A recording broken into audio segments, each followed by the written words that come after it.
a nurse, a gentleman, a monster who waited for the ring. Love or trap? Kindness or performance? Hi, I'm Alec. I'm a psychologist with 20 years of experience and hold a degree in this work. And what you're about to hear is a real story, anonymous, personal, the kind someone told me in this office. I changed the names, I changed the details, the locations, but I didn't change the pain and I didn't change the truth. Like this video if you believe that silence kills more than often mistakes do. And subscribe, because the next story is already waiting outside the door. Let's begin. Some predators don't look like predators. They look like the man who holds your coat, opens your door, remembers how you take your coffee. That's the terrifying part. Because when he finally shows you what he actually is, you don't trust your own memory. You think, was I blind? No, you weren't blind. He was just that good at pretending. Jessica learned he's over 18 months. The first 6 were a dream. The next 12 were a nightmare she walked through while wearing scrubs and wedding band.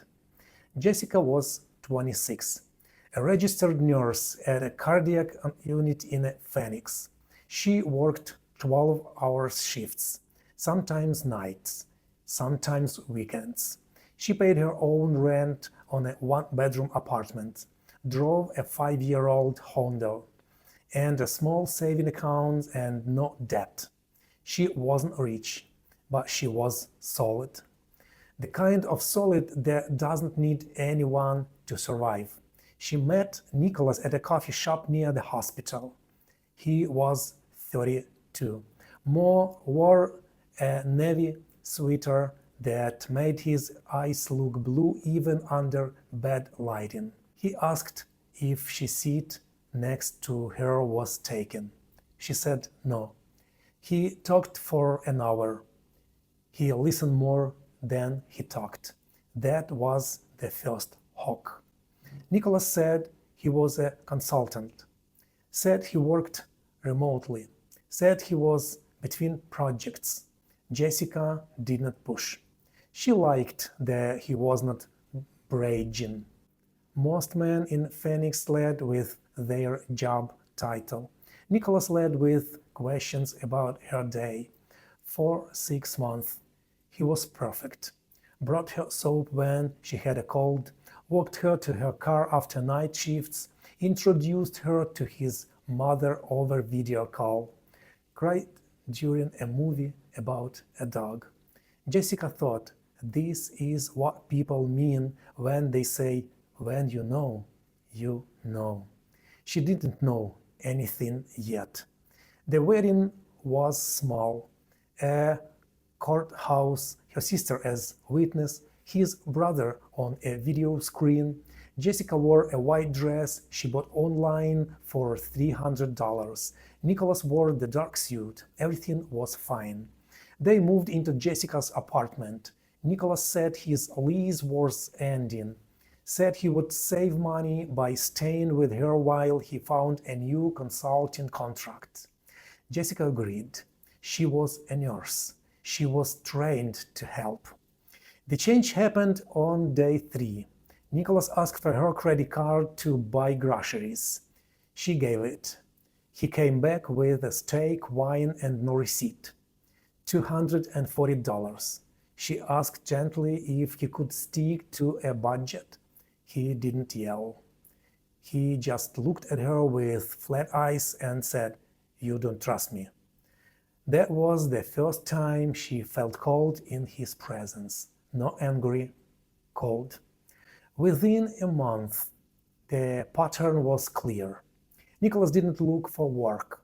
He sat on her couch in sweatpants, watched her TV, ate her food.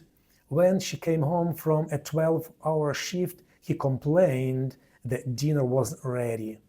When she asked about his job search, he said she was stressing him out. When she suggested couples concealing. He laughed and said she needed a therapist. Then came the money demands. Not requests, demands.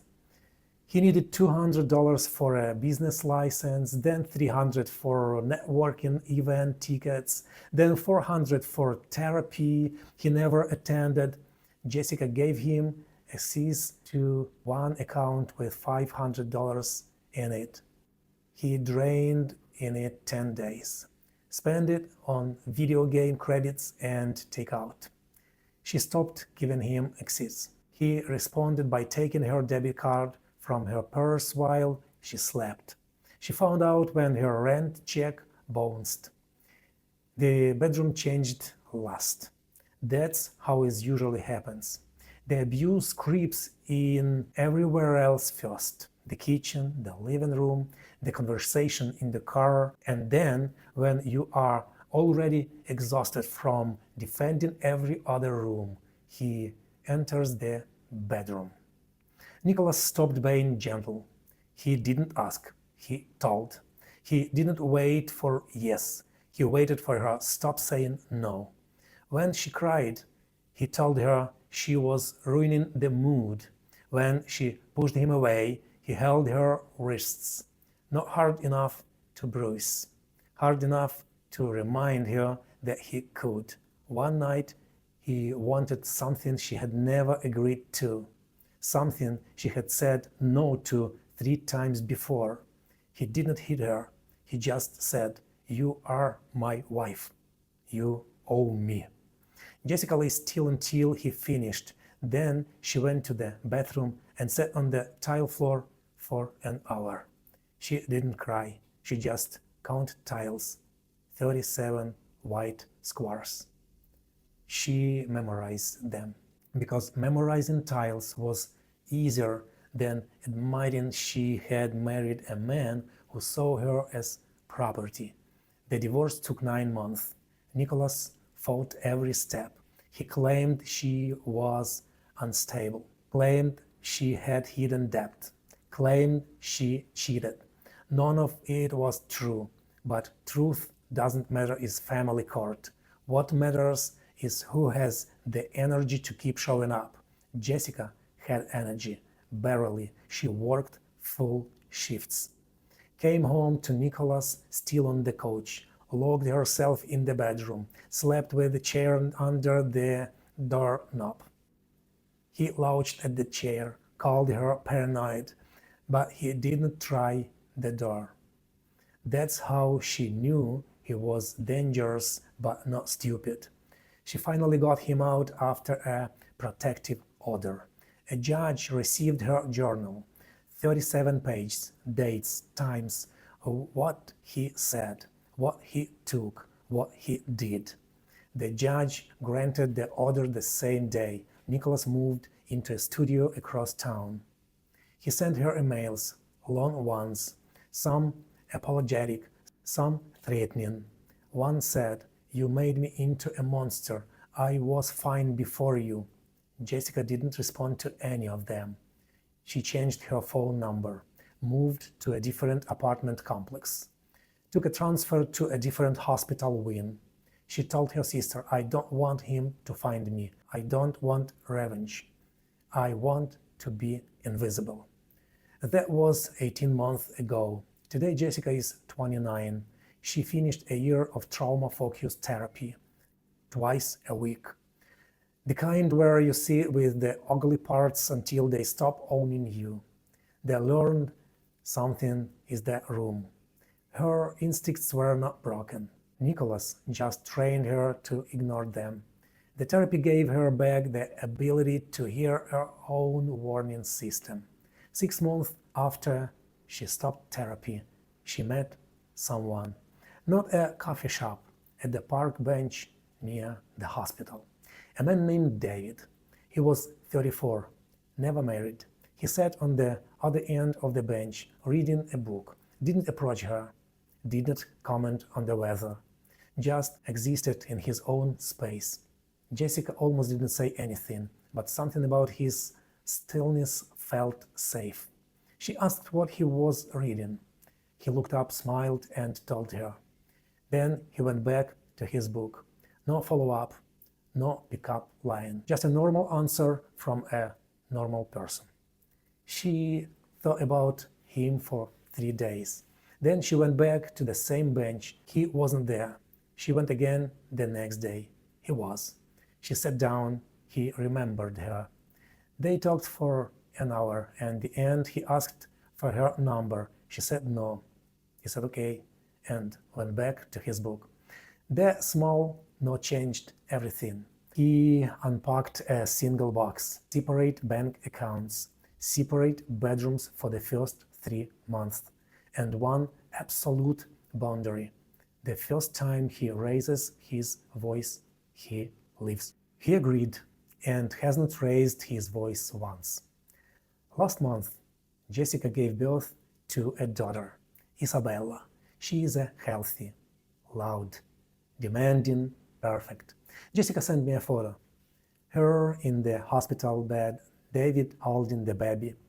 Both of them looking at the child like she was made of light. Under the photo, Jessica wrote, "I didn't know it could feel like this. I thought safety was the absence of fear, but this is the presence of peace. I didn't know the difference until now." She still locks her doors. She checks her bank accounts every morning, still thinks and sudden loud noises. The therapy didn't erase the scares. It just taught her how to live with them without bleeding on the people who love her. David knows everything. She told him on month 8. He listened. He didn't ask for details. He said, "Thank you for your trust in me. What do you need me to never do?" She told him. He wrote it down. He keeps the list in his nightstand. Here is my question, and I want you to sit with it before you answer. Jessica survived. She rebuilt. She found someone who doesn't need to control her to feel like a man. But the question is not about her happens. The question is about justice. Nicholas still tells people she was crazy. He still has no job. He still finds new woman to charm. Is this a happy ending? Or is it just survival dressed up with a baby shower? I don't have the answer. Jessica doesn't either. She asked me once, right before she sent the photo, "Alec, if you could go back to the 26-year-old nurse who said yes to the man in the navy sweater, what would you tell her?" I told her the truth. I would tell her that you will survive him. But the survival is not the ending. The ending is what you build after you stop bleeding, and you will build something beautiful. Not because you are strong, but because you finally learned that strength is not enduring pain. Strength is walking away from it. Now, I'm asking you, what would you tell Jessica? Does Nicholas deserve to be exposed? Or is her peace worth more than his punishment? Can someone truly heal after the kind of betrayal? Type it in the comments.